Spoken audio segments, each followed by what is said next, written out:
پورے قرآن میں یہ واحد دشمن اسلام ہے جس کا نام اللہ نے قرآن میں لیا ہے۔ دشمنان اسلام تو بہت تھے، یعنی آپ اس سے اندازہ لگائیے وہ کتنا بڑا دشمن ہوگا کہ جس کا نام اللہ نے قرآن میں لے لیا ہے۔ حضور اکرم صلی اللہ علیہ وسلم کو اس ابو لہب نے کہا، کیوں بلایا ہمیں؟ کیوں کہ وہ جو اپنا علاقہ تھا اس وقت اس قبیلے کا سردار تھا، وہ معاشرہ اس وقت ان قبیلوں کے فیصلے کے پابند ہوتے تھے، جیسے ہمارے آج بھی سرداری نظام، اس کا سردار تھا۔ اس وقت اس کی سونے کی اینٹیں تھیں، قیمتی سے قیمتی اونٹ تھے، پہاڑ تھے، قیمتی پہاڑ، تو وہ اس وجہ سے بڑا مغرور اور متکبر تھا۔ تو اس نے کہا کہ آپ نے تبًّ لک الہٰذا جمعتنا۔ اب اس ترجمے پر غور کیجیے کہ اس نے کہا، اس بدبخت نے کہا یعنی ابو لہب نے، کہ آپ کے ہاتھ نعوذ باللہ نعوذ باللہ نعوذ باللہ ہلاک ہو جائے۔ ہاتھ ہلاک ہونے سے مراد آپ پورا جسم، یعنی اس نے بد دعا دی کہ آپ ہلاک ہو جائے۔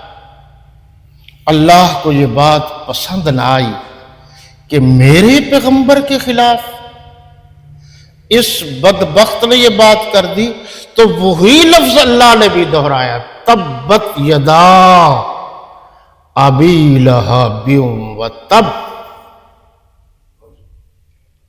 اب ان لفظوں پر آپ غور کیجئے، آپ ہلاک ہو، آپ کا خاندان ہلاک ہو، آپ کے ہاتھ ٹوٹیں، آپ ہلاک ہو، اور کہا اس نے، ابو لہب نے کہا، تو اس لیے ہمیں جمع کیا۔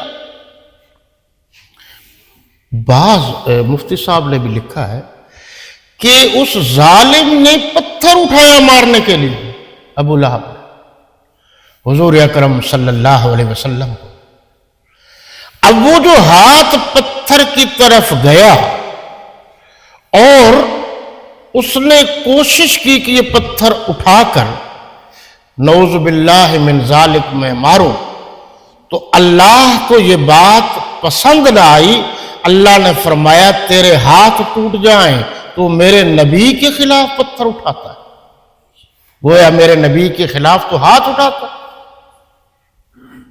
یہ بات پسند نہ آئی۔ تو ہوا یہ کہ یہ وہی ابو لہب ہے۔ انوار البیان فی کشف اسرار القرآن، اور بریلوی عالم دین ہے، ان کی تفسیر ہے ضیاء القرآن، پیر کرم شاہ الازہری، جلد نمبر 5۔ انہوں نے اور باقی بزرگوں نے بھی یہ ساری بات لکھی ہے کہ یہ وہ شخص تھا ابو لہب جس سے حضور صلی اللہ علیہ وسلم کی 2 بیٹیوں کا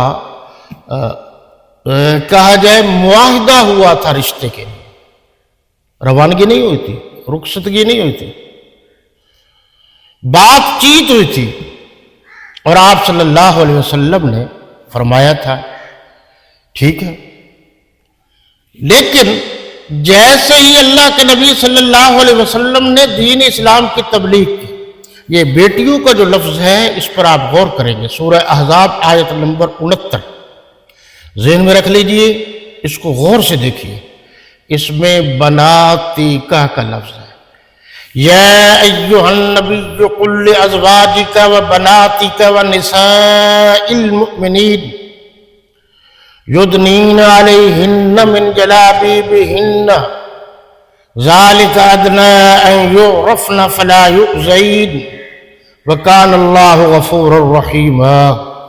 تقریباً 62 قرآن مجید کے تفاسیر کے تراجم میں نے یہاں بطور ریکارڈ آپ تک پہنچائے تھے کہ جو میری نظر سے گزرے ہیں تمام مفسرین نے اس لفظ کا ترجمہ آپ کی بیٹیاں، آپ کی صاحبزادیاں کیا ہے۔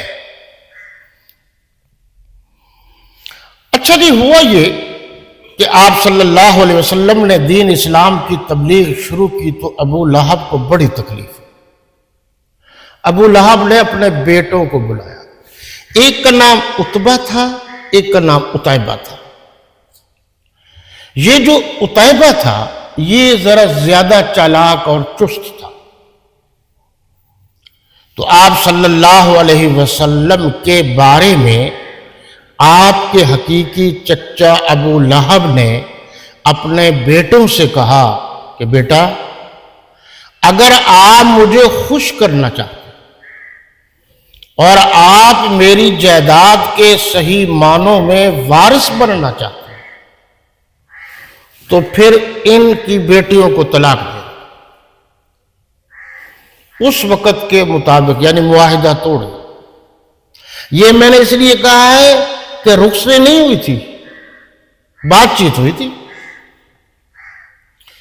تو عتبہ نے ایسے ہی حضور صلی اللہ علیہ وسلم کے پاس جا کر بڑے آرام سے کہا کہ میں یہ معاہدہ، یہ تعلق توڑنا چاہتا ہوں۔ عتیبہ نے آپ صلی اللہ علیہ وسلم کو کہا اور توہین آمیز جملے استعمال کیے، کوشش کی کہ وَالنَّجْمِ إِذَا هَوَىٰ، کہ آپ صلی اللہ علیہ وسلم کے چہرے اقدس پر یہ مفسرین نے لکھا ہے کہ تھوکنا چاہا، لیکن اللہ نے آپ کے چہرے کو تو ہمیشہ کی طرح پوتر و پاک رکھا، وہ جو چاہتا تھا وہ اس کے منہ پر آیا۔ اور آپ صلی اللہ علیہ وسلم نے فرمایا، جا،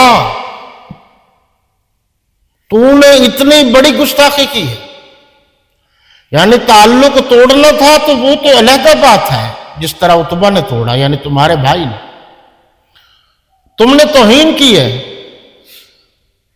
اللہ اپنے بنائے ہوئے کتوں میں سے ایک کتا اس پر مقرر کر دے، یا یوں کہہ لیجئے، یا اللہ جہنم کے کتوں میں سے ایک کتا اس پر مقرر کر دیجئے۔ اب آپ جانتے ہیں کہ اس دور میں کاروباری جو سلسلہ تھا وہ تو اونٹوں پر تھا، ظاہر ہے مال تجارت آتا بھی تھا جاتا بھی تھا۔ یمن میں ایک جگہ ہے، اس کا نام ہے سنا۔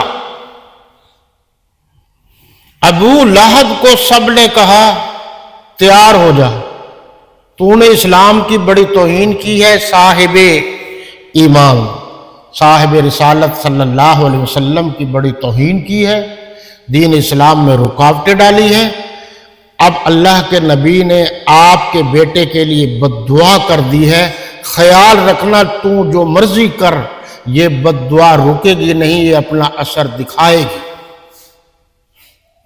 یہ بھی سوچتے جائیے کہ جو لوگ کہتے ہیں کہ اللہ کے نبی صلی اللہ علیہ وسلم نے کبھی کسی کے لیے بد دعا نہیں کی، تو کچھ مقامات تو ہیں نا کہ بد دعا نہیں کی، اور وہ مقام بھی تو ہے نا کہ آپ نے فرمایا میں نہیں پڑھاتا جنازہ، اٹھا کے لے جاؤ۔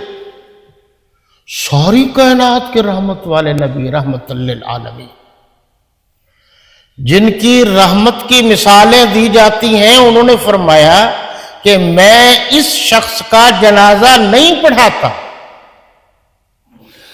صحابہ کرام رضوان اللہ تعالی علیہم اجمعین نے عرض کیا کہ اللہ کے نبی صلی اللہ علیہ وسلم، کیا بات ہے، آج تک تو آپ نے کسی کے جنازے پر انکار ہی نہیں کیا۔ تو آپ نے فرمایا انہو یبغض عثمان، اس کے دل میں عثمان غنی کا بغض تھا، یہ میرے صحابی حضرت عثمان غنی سے بغض رکھتا تھا، اس لیے میں نبی کہہ رہا ہوں کہ میں اس کا جنازہ نہیں پڑھاتا، اس کو اٹھا کے لے جاؤ۔ حدیث میں موجود ہے۔ حضور صلی اللہ علیہ وسلم نے بد دعا دے دی، اب پیغمبر ہے اور ساری کائنات کے اللہ کے بعد سردار ہے، یہ جب یہ قافلہ جا رہا تو میں نے کہا سواد نون عین الف صنا کے مقام پر پڑاؤ ڈالا، وہ اونٹوں کے قافلے میں جب پڑاؤ ڈالا تو انہوں نے وہ جو نگران مقرر تھا جس کو ابو لہب نے کہا تھا خیال رکھنا میرے بیٹے کا، یہ تیرے ذمے ہے، سپیشل خیال رکھنا، انہوں نے کہا جی بہت اچھا۔ وہ جو سامان اتارتے تھے پلان وغیرہ اور ضروریات زندگی کا یعنی بستر وہ ایک جگہ پر جب جمع کر دیے انہوں نے تو اس کو جو اوپر ایک چوٹی سی بن گئی کافی سارا قافلہ تھا اس پر سلایا گیا ابو لہب کے بیٹے عتیبہ کو، لیکن ادھر بددعا تو چل رہی تھی، ادھر اللہ تعالیٰ نے ایک شیر کو مقرر کر دیا، وہ شیر سب کو سونگتا رہا، کسی کو کچھ نہیں کہا۔ یہ اس نے ایک جست لگائی، چھلانگ لگائی اور وہ اس جگہ پہنچ گیا جہاں وہ سویا ہوا تھا،